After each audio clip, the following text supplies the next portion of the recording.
And then, a couple years ago, my sister and then my mother passed in the same year, 10 months apart. And that was just, it was just awful. And it was, I think, like my sister died 2 months into me starting my business. It was right after I had a motorcycle accident. It was just like one thing after another. And it just felt like everything was working against me. But instead of looking at it that way and dwelling on it, I just chose to use that as, again, like fuel for my fire. Like, I want to do this thing. I want to make an impact in other people's lives. I want to live a life that I love and that feels good. So I just kept going. Hello, friends, and welcome to Life Intended. I'm your host, Kelly Berry. Life Intended is a podcast that explores what it means to be true to yourself and live an authentic and purposeful life. Each episode explores my guest's version of personal growth, self-discovery, and the pursuit of becoming the best version of themselves, as well as how to find the joy in the journey. Today, I'm speaking with my friend and colleague, Debbie Oster. Debbie has some beautiful and courageous stories to share, and I can't wait to talk with her today. A little bit about Debbie. After a decade of navigating the turbulent waters of agency marketing and experiencing firsthand the reactive tactics and ad hoc strategies that often define the industry, Debbie decided to step away from the status quo. The all too common agency churn and burn, coupled with what she calls random acts of marketing, had run its course in her career. The desire for a more impactful and proactive approach to marketing led her to start her own venture. Now, as a fractional CMO for small service-based businesses, she leverages her expertise to not only establish, but also significantly enhance their marketing efforts. This is achieved through an entire outsourced marketing department, ensuring that every strategy is meticulously planned and executed. Debbie's areas of expertise include marketing strategy and planning, messaging and content, SEO, social media, and deriving actionable insights from data analytics. By adopting a strategy-based and data-backed methodology, she ensures that the businesses she partners with not only witness growth, but also enjoy enhanced profitability. Her approach is straightforward: transform marketing into a powerful engine that consistently drives more revenue for your business. Welcome to the podcast, Debbie. Thanks, Kelly. I'm happy to be here. Yeah. So that was a great overview of who Debbie is professionally, kind of what your journey has looked like. So tell us a little bit about who you are. Who's Debbie and what makes you you? So I think the most important things to know about me are, I'm creative. I think I have an entrepreneurial spirit, by heart. It's just innate for me. I think I get that after my father. He was always on to a new venture or the next business or, I think it's kind of ingrained in me. I love riding motorcycles. I love adventure. I love trying new things and traveling.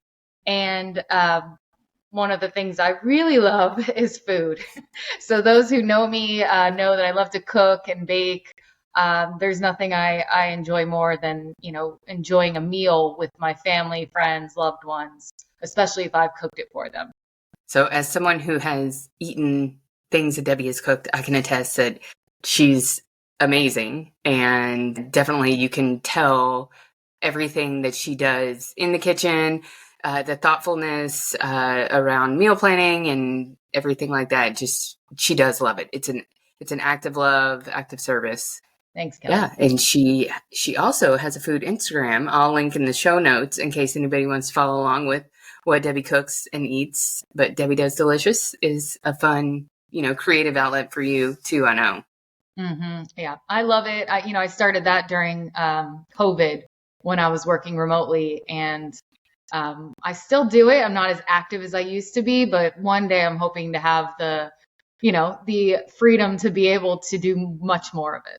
Great. So one thing I want to start our conversation with, and something that I think a lot of people who are listening, I think starting your own business or going out on your own is very aspirational for a lot of people, to be your own boss, have an idea and see that into execution. So talk to us a little bit about what that journey looked like for you, figuring out that's the direction that you wanted to go and everything, like how you actually made it happen. Yeah. So Like I said before, I've just always kind of felt this desire to start something of my own. I've always got ideas. My wheels are always spinning. Like when somebody else tells me an idea or like something that they love doing, I'm like trying to figure out, well, how could they do this more? Or how could they actually make a living out of this? So I've like over the years tried to talk dozens of my friends into starting their own business because it just excites me and I just think it's so rewarding. So, I started out as a teacher out of college, and I thought that's what I wanted to do. I thought that for most of my childhood. But then I got into teaching, and it just wasn't as fulfilling as I thought it was going to be. And quite honestly, it was really hard to pay the bills. So then I ended up, going back to bartending, which I did all through college, pay my way. And I made such great money there and I was really good at it. So I continued to do that into my late 20s. And then something kind of just struck me. I decided it was time to get out of that hospitality industry. I needed to find another career. I wasn't ready to start a business yet. I didn't feel like I had enough experience in any one profession or thing. So I got into marketing by way of my connections. And it was after a few years of marketing that I was like, I could do this. And I think I could start a business, doing it. And, the idea of starting that business kind of like just sat with me for years. And after a certain period of time and enough experience in the marketing industry, I decided it was time. And it was like now or never. I wasn't getting any younger. I just felt like I needed something. I needed to create something of my own that I was passionate about and cared about. And so that's how I started my business originally. So a couple of things that you said in there, because one thing that, my goal for this podcast is to help people identify times in their lives where they're like living on autopilot or they're just very comfortable and they don't realize that they maybe like aren't living in alignment with who they want to be or what they want to do. And so there were a couple places in there where you talked about, transitioning from the hospitality industry or, several years you had this business idea in your head. It took you, years, we'll say, to act on it. So what are the signals that you noticed or what finally got you to take that action and do something about it? Yeah, I think what really put me into action was kind of feeling like my life was monotonous. I felt fulfilled in my personal relationships, my friends, my then boyfriend or fiance, and but something was missing. Like I was just waking up, getting ready, going to work, sitting at a desk all day, scrolling on my phone a lot, constantly like daydreaming of other things and food and things I was passionate about and how I could do something better than it was being done where I worked. And, one day I was just like, I feel like I'm on autopilot and I feel like life is so short.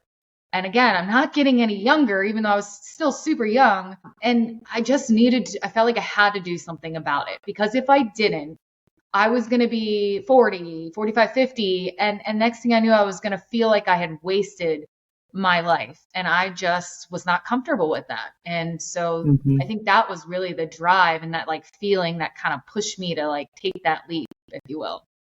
Mm-hmm.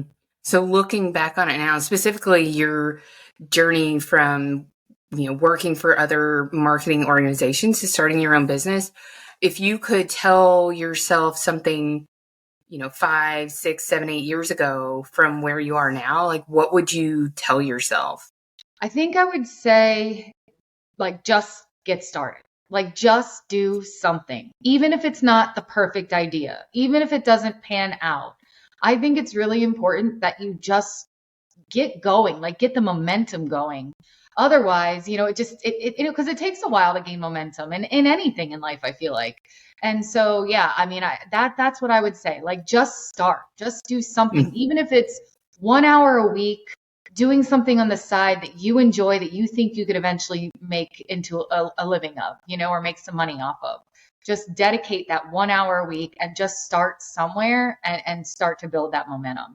Yeah, I think it's really important because, you can be a perfectionist and you can just be afraid to take the first step or afraid to get started, or you can just think that the time will be right when X, and that, the time is never right. And I think people talk about that all the time. The time's never really right to do anything. So if you're just waiting around for like a sign, it's probably not going to happen, or it's going to be very, very slow. And to your point, so much time will have passed when you could have been taking action, no matter how small, on it all the time. Yeah. And I will say, that's why I was so excited when you invited me to be a guest on your podcast, because I love what you're doing with it. I love the concept of what you're talking about and what you're trying to achieve with the podcast. And the first year leading up to me actually like taking that leap and starting my business, I was driving an hour and a half commuting, an hour and a half each way. So 3 hours a day commuting to Vero, to the job I had at the time. And I made it my goal to listen to as many podcasts as I possibly could about starting a business. And so I got, 10 plus hours a week of listening time and hearing these inspirational, women talking about when they started, how they started, what they felt was necessary to start a business. And so that was kind of like the legwork I did leading up to, okay, now I'm going to just actually start doing something, I was like trying to just get somebody to give me some advice so I didn't feel so lost and alone and like I have no idea where to start. So that's what I did the year leading up to actually starting a business. And it was really, really helpful. So I feel like, like this podcast and other podcasts can be really great resources for people who are thinking about doing something or trying to get inspiration to do something important or big. Yeah, I agree. I think that there's just something about personal stories and hearing how other people did it. And one thing I really want to help highlight in this show is how people are thinking about it. What's their decision-making process when they make big moves in their lives, or when they have these aha moments that maybe they're not doing what they're made for, or they're here for, or they want to be doing. So yeah, I'm excited to get to highlight stories like yours. And I think, that's probably a good segue. One of the things that I think is incredible about you and your story and your journey that maybe a lot of people who are around you, even a lot of the time, don't really know are all of the adversities that you've had over the past several years. So if you're okay to share some of those and talk about how those impacted your decision-making, your drive to maybe make the change in your life, or any other ways that you've grown as a result of the things that you've been through. Yeah, sure. Yeah, you're right. It's not something I talk about a lot because it just feels kind of awkward sometimes. Probably the beginning of it was it was actually 7 years ago this month. I got a phone call. My father passed away completely unexpectedly, and I'm one of 6 kids. We had a big, tight family. Like our father was our rock. He lived half a mile down the road from me. And, when I got that call, like it changed, I feel like, the trajectory of not only my life, but of my entire family's lives. And it was actually like 2.5 weeks before my wedding, which it was crazy because, when my, husband and I, or my fiance at the time, were talking about how soon we wanted to actually have our wedding, the one thing I said to him was, well, my parents are getting older, they're in their late 60s, mid 60s, late 60s. And, I really want them to be there when I get married. And I know I'm older than a lot of people are when they get married. So I would just really like to do it sooner than later. And, the fact that he died like 2.5 weeks before was just kind of like what the heck, It just felt really unfair. But what I did and what I try to do now and have done the last, 7 years is, not feel sorry for myself when things like that happen, but find a way to use it as inspiration or drive to do the things that I want to do. And so I think that was kind of, like I said, the start of some really awful things that have occurred, but have helped to drive me to where I am today and like fuel the fire for me to start a business and build better friendships and be closer with my family members. And so, yeah, I think that was the start. And then, a couple years ago, 2 years ago, my sister and then my mother passed in the same year, 10 months apart. And that was just, it was just awful. And it was, I think, like my sister died 2 months into me starting my business. It was right after I had a motorcycle accident. It was just like one thing after another. And it just felt like everything was working against me. But instead of looking at it that way and dwelling on it, I just chose to use that as, again, like fuel for my fire. Like, I want to do this thing. I want to make an impact in other people's lives. I want to live a life that I love and that feels good. And so I just kept going. And I'll pause there. I don't know if you have any questions. Yeah. Well, thanks for sharing. I think it's incredible as somebody who's been alongside you for a lot of that to see how like tenacious and just the way that you've been able to keep going. I think when, that's a lot. It's a lot for anybody in their entire life. It's a lot for anybody in a short period. You and I have had conversations, and I think that we both agree that there's probably nothing that helps you snap out of autopilot or make sure that you are doing something that, lights your fire than a tragedy, something that just helps you see how truly short life is and how, you really only have one go at this. And if you are doing something that you're not, passionate about or not, you just don't feel like you're made for it, it can really it can get in your head, it can get in your head and it can affect all parts of your life. So I think it's admirable. I know it's been challenging. And like I said, I just have this feeling that a lot of people who are close to you just aren't really aware of all that you've persevered through as you've started, you're in year 3 of your business now. You've just had a lot to go through. Yeah. I think unless you've experienced the loss of somebody you love or who has been a part, or who has been a part of your life, your entire life, you just, you don't realize how much it actually affects you.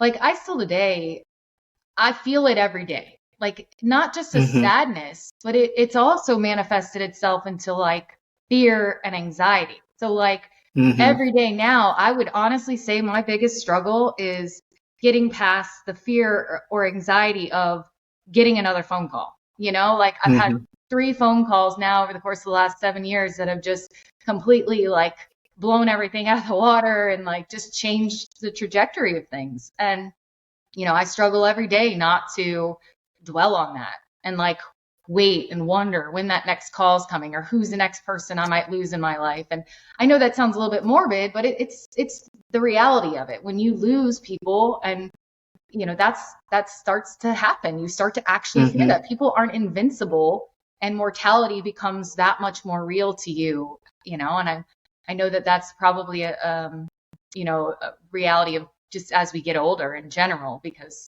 you start losing people. It's a natural way of life. So that's something that I've struggled with probably the most in the last few years, and I'm still working on it every single day. But there's a positive side to it as well. Like I value my family and my friendships and my husband so much more than I think I did before, because I know that the reality is they're not going to be here one day, or maybe I won't be here one day, and you really don't have time to waste.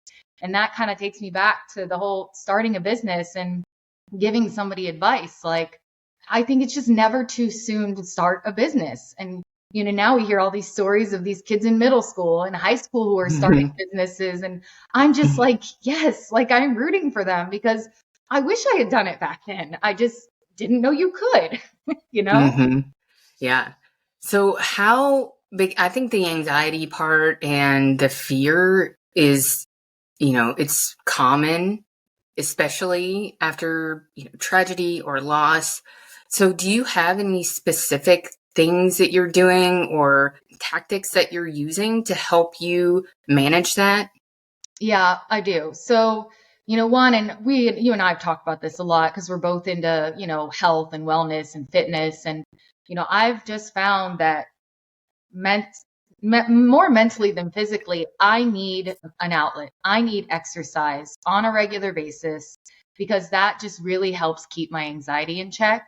And it makes me so much more productive. It makes me think so much more clearly. It just makes every day so much better, or the chance of it being better so much higher. So that's one of my tactics, is taking care of my body and my mental state.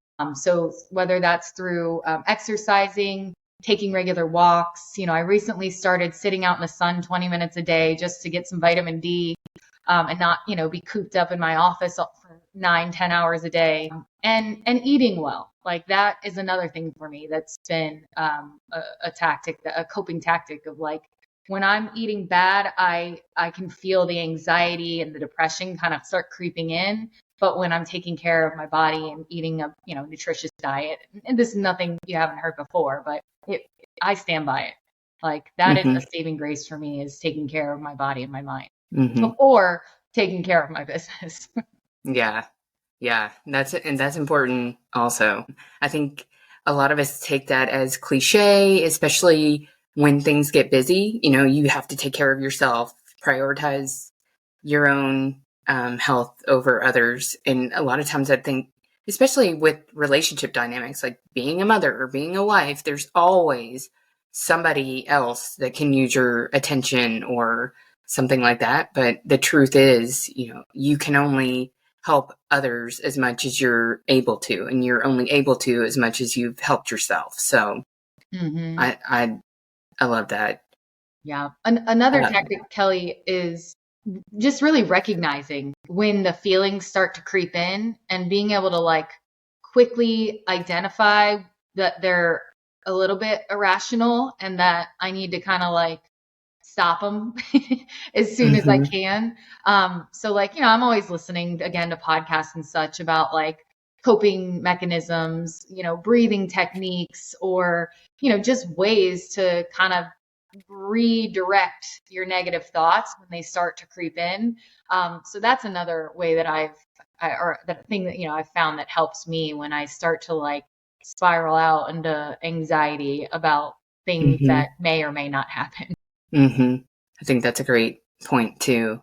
One thing I also wanted to ask you about, because I also don't think this is talked about a whole lot, how much other relationships in your life are impacted when tragic things happen, or when, a family dynamic shifts because of a tragedy. So what's that look like for you, shifting in relationships? Yeah. Family, friends, otherwise. Yeah.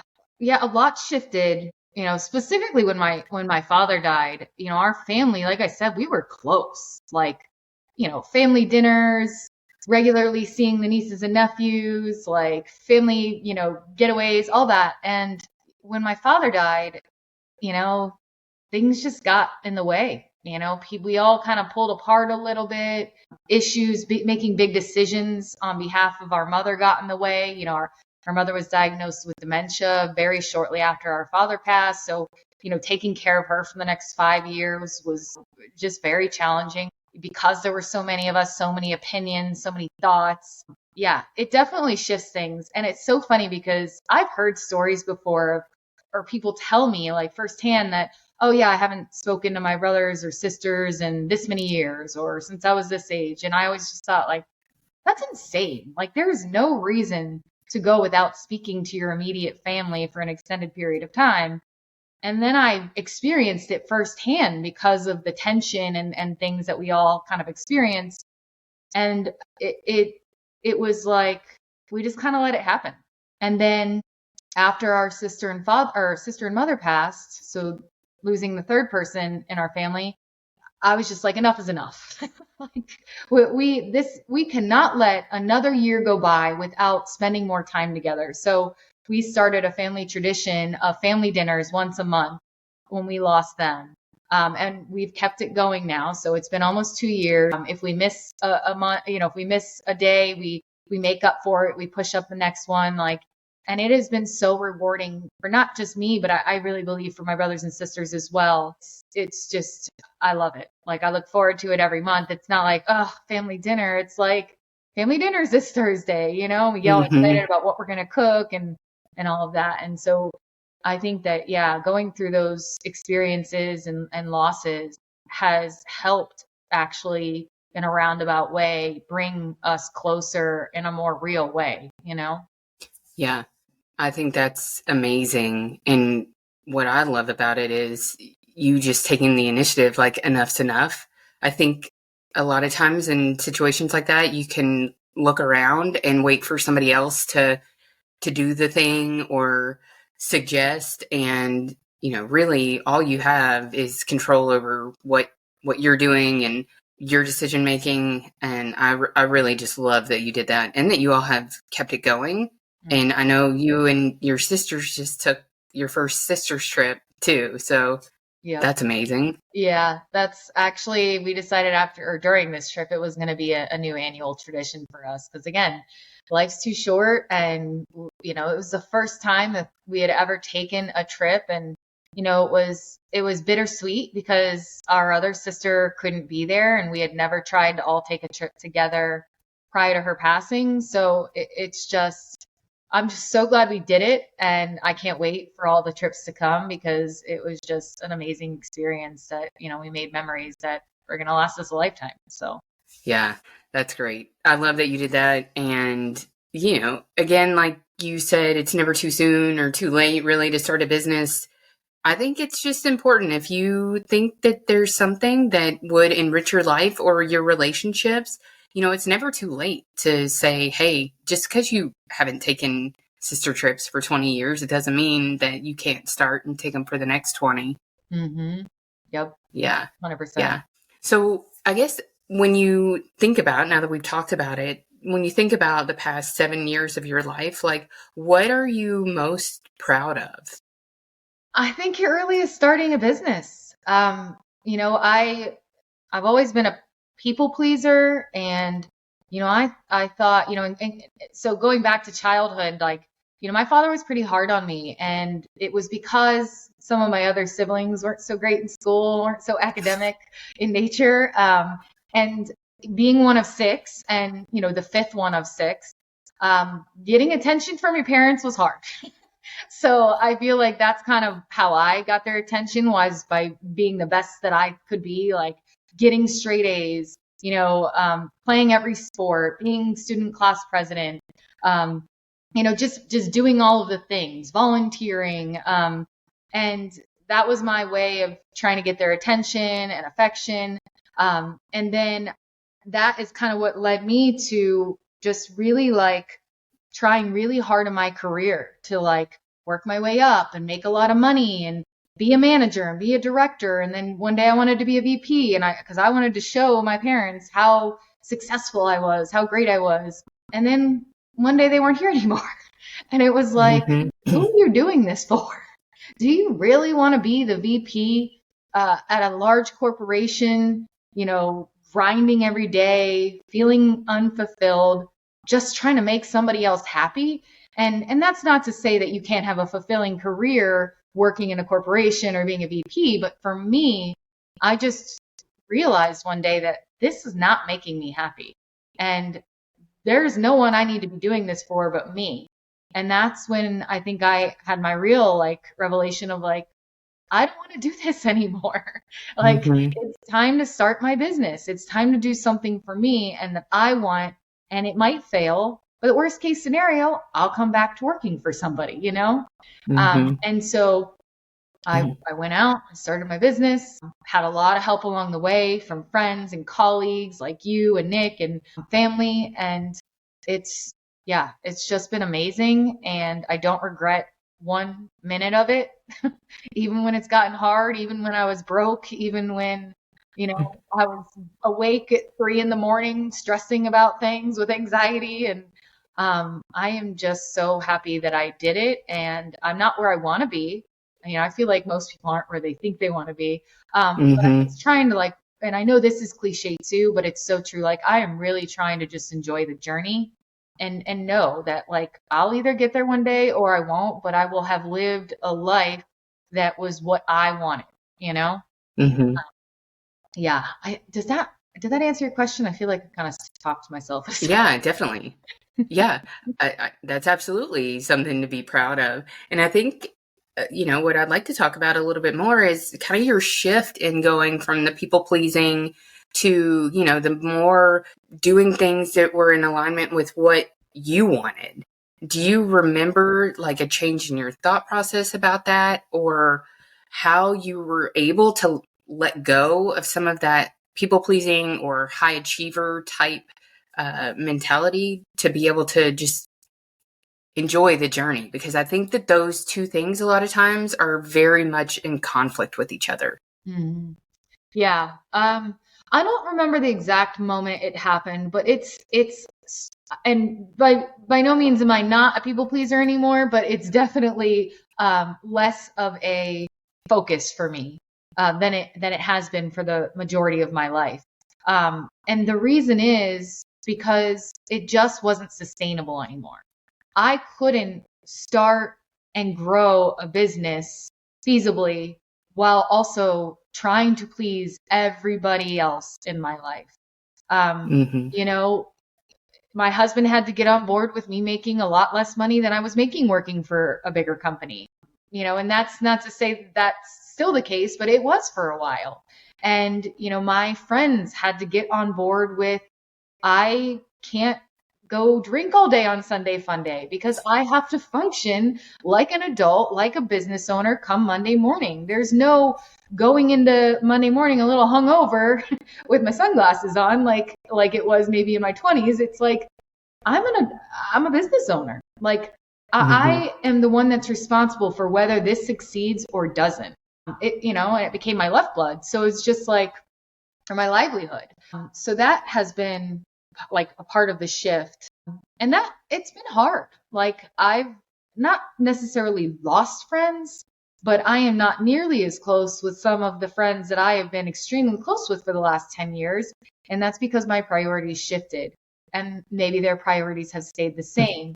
And I struggled with that for a while, but it was through talking to other friends and talking to family, talking to mentors and colleagues like you, like just talking through it and understanding that it was okay to kind of let some of these friendships turn into what they've turned into because, not everybody's here to be super close with you for your entire life. Like, I'm Mm-hmm. sure you heard this, but, there's kind of like a season for everything. And even with friends and relationships. And that was one of the biggest or the hardest things for me to swallow in the last few years as things have shifted. I feel like I'm in a place where I've like accepted it and I'm okay with it and I'm happy for it, knowing that it's how I'm going to succeed in my business. Mm-hmm. Yeah. So the friendship challenge can be so hard. And I think I've had some, I'll just say, revelations about relationships and friendships. And I think, talking about them like they are here for a season is a great way to frame it, because I think that a lot of the times the tension or the stress that we feel from these changing relationships has a lot to do with expectations. If we expect our friends to react a certain way, or we are expecting a relationship that we've had for a long time to continue in a new chapter or with new experiences, a lot of times it's just something that we have to stop and think about. Like, is the relationship still what I need it to be? Do I need to change my expectations around this relationship or friendship's role in my life? And a lot of times just thinking through that and figuring out, these people are definitely still my friends and they still have had and have a very important place in my life, but maybe their role in my life right now is not the same that it has been. And for me, that has really helped remove just some of that like tension or some of that disappointment. I think I've felt a lot just with the things that I've gone through over the past couple of years.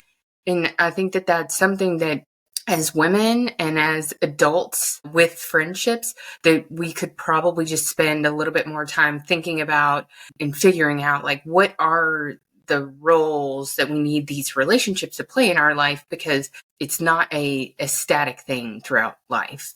And for me, that's just caused a lot of sadness, truthfully, and a lot of just unmet expectations that I think it was more on me than it was on them, if that makes sense. Yeah, it does. It does. And I know you and I've talked about this before, like to your point about the expectation setting, like it's so true because somebody can't make you feel a certain way, or a situation can't make you feel a certain way, like disappointed or sad, unless you have some expectation for it, you know? And that's what we all have for our friends. We expect that our friends are going to be there for us. And but you know what? There's all different levels of friends. You know, I have friends that I talk to once a year, but when we see each other, it's like no time has passed. And then, and we both have the same expectation, like we're just not going to talk all the time. But then there's the friends that I literally see every single day. And, just kind of knowing where somebody is and what, like you said, role they play in your life is really important. And being able to also recognize when you don't really have very high expectations or any expectations for somebody, and maybe they don't play much of a role in your life anymore. And that's okay, Yeah. But it can be really hard. I think that,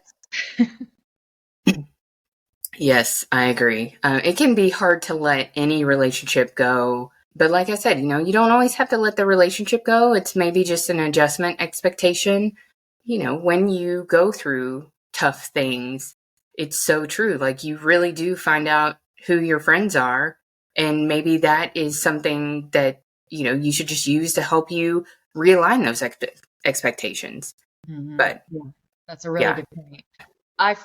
Through the losses I've experienced, the same people were there every single time, like whether they were new or old, like the same people were always there. And those are like the people that I expect will probably be in my life and pretty near to me for the rest of it. Again, that could change obviously, but yeah, I mean, that's it, you do learn a lot when you go through things like that. I know you know as well.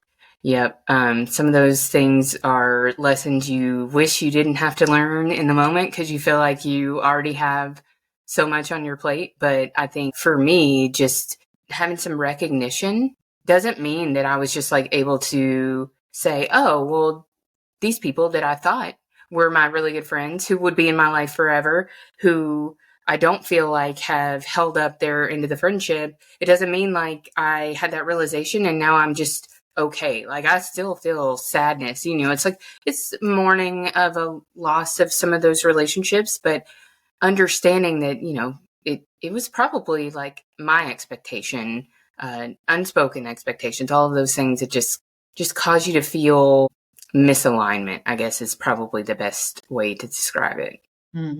Yeah, that's the word that came to my mind before you even said it. Yeah, great. Well, this has all been really, really good. I think that, when I look at you and I think about what you're doing, even down to like motorcycle riding, when I think of Debbie, I think of someone who's authentic. She's going to do the things that she loves and the things that bring her joy. And she's, even if she might be kind of a people pleaser, she's still somebody who is working pretty relentlessly all the time to create a life that she not only loves, but thrives in and is proud of. So I appreciate you sharing your journey with us today. Thanks. I do have a couple end of the podcast questions I didn't tell you about. So okay, spring some things on you. So what is one thing personally or professionally that you would like to accomplish this year? Okay. Professionally, I would like to be able to bring on an employee this year. Somebody, I work with a lot of freelancers, but I would love to be able to bring on somebody to help delegate more things to so that I can focus on the higher impact activities related to my business. Yeah, that's probably my biggest goal this year. That's great. I can't wait to watch that happen. And then you may have answered this already, but I'll ask and maybe you've got something else, but how do you recharge? I binge watch TV. I hate to admit it, but it's true. I do. My guilty pleasure is legitimately sitting in front of the TV for like a good 4 hours, binge watching a series or a couple of back-to-back movies. I have always loved movies and TV, and I don't do a whole lot of it anymore, mostly because I'm just busy and living life, and I found a lot of hobbies that I enjoy. But two, because I'm married and my husband's very active and we like to do things together. So yeah, that would be my recharging method. Nice. Yeah. I was not expecting that. I was expecting cooking or working out or, taking a walk. I wasn't expecting binge watching TV. I know. I've identified the reason though. The reason is because when I watch television, movies, like I'm not big on like documentaries, or I hate reality TV. When I watch fiction things, it's like my brain gets to kind of unplug, and being in marketing especially, and being a business owner, like I am plugged into so many things all day, every day. I've got a million platforms binging me, and email and text messages and phone calls and Zoom calls. And it's just a way for me to like zone out and not have to make any decisions and just enjoy the story, Yeah. So I think that's why. That makes total sense. I love it. I love that's what you do. And I always think it's great when people know what the answer is. Because, sometimes if you don't know what the answer is, then you're probably not doing the things that you need to do a reset or give your brain a break. So, yep. That's awesome. Great. Well, thank you so much, Debbie. This has been fantastic. I really appreciate you sharing your story. I know this is going to be so valuable for people who are walking in similar journeys right now or have faced some of the things or similar to you as well. So inspirational for sure. Thank you so much. Thank you. Thanks for having me. Thank you all so much for listening to this episode. It's truly an honor to help bring these conversations to you. I do have a couple of quick favors to ask of you. While you're listening to an episode, could you take a screenshot and post that to your Instagram stories and tag me at Life Intended Podcast? And just let me know what your favorite takeaways were or what you liked about the episode. It really helps me to learn more about what you love and want to see more of. And if you have a few extra minutes, if you'd go to iTunes or wherever you listen, I'd love it if you could leave me a rating and review. Ratings and reviews are one of the best ways new listeners can find the show, and I'd love nothing more to grow this and help more people live a life intended. See you again here next week.